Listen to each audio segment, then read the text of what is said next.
Fala, Giovanni, como você acha que seria se o Real Madrid perdesse seu ataque titular, Mbappé, Vini Júnior e Rodrigo? Será que a solução do Flamengo é só trocar o técnico e tudo vai se resolver? É uma boa pergunta aqui, porque realmente é uma pergunta de quem defende um pouco do Tite, né? Defende um pouco o Tite, porque o Tite fala muito sobre isso, né? Porque perdeu muitos jogadores. A pergunta me parece ser próxima para aqui para o Giovanni. Responde essa aí, Giovanni.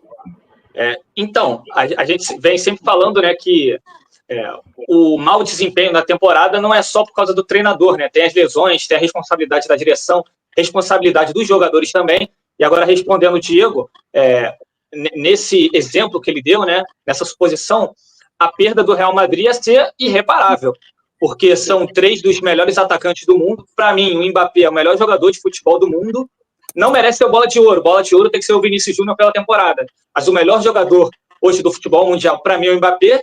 Se qualquer time perde 3 jogadores como esse, o impacto é gigantesco. Até porque no banco não tem como suprir. E aí ele faz... a pergunta é inteligente, porque o Diego faz um paralelo com o Flamengo, né? Que teve a perda do Cebolinha, do Luiz Araújo e do Pedro, nossos 3 atacantes titulares.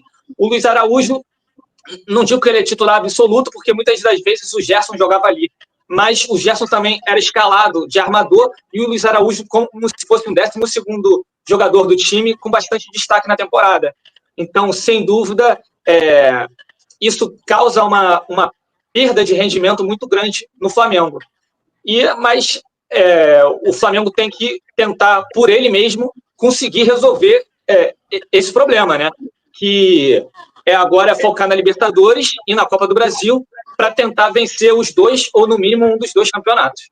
Giovanni, Daniel, só um minutinho aqui, rapidinho, que me veio uma coisa na cabeça aqui sobre esse assunto. O Flamengo que jogou na quinta-feira contra o Peñarol, em casa, no Maracanã, no seu gramado, que está acostumado, no gol que conhece, começou o jogo pro lado que está acostumado a jogar. O Flamengo, a escalação que jogou quinta-feira contra o Peñarol, ela individualmente é melhor ou é pior que o time do Peñarol?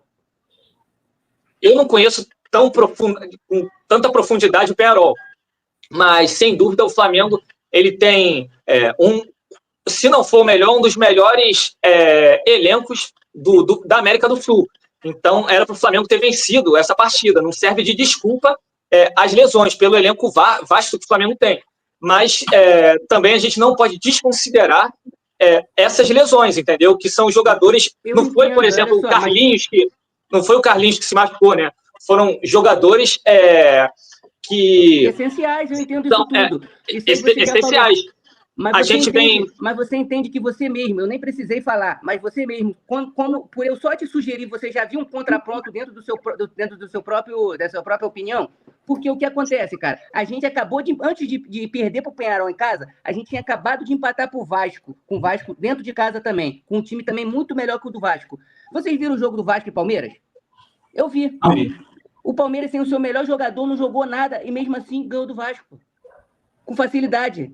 O Vasco não só deu uma cabeçada no gol perigoso e quando chegou perto, o Palmeiras teve um goleiro para ajudar a ganhar o jogo. Olha que nível a gente chegou. A gente tem um time muito melhor do que os nossos adversários e a gente não tem conseguido ganhar jogo. E a gente vai assim, normalizar e falar que o problema é só a lesão, pô. O Flamengo quinta-feira com um time com o Bruno Henrique no ataque, pô. O problema não é só a lesão, assim. Pegando o jogo do Vasco, o treinador escalou mal, ele tirou o melhor jogador dele do meio de campo e foi pro jogo. Não, sim, mas assim... o melhor jogador dele, pô. E o problema falando do jogo do Vasco, o Flamengo foi superior ao Vasco e não merecia ter perdido. É claro que o futebol não tem essa de merecimento, é a bola na rede. Um time pode dar 15 chutes ao gol, o outro pode dar 1 e o resultado ser 1-0. Isso é a magia do futebol, né? É um dos esportes mais imprevisíveis que tem. Essas lesões não servem de desculpa para a temporada, mas é um ponto a ser debatido.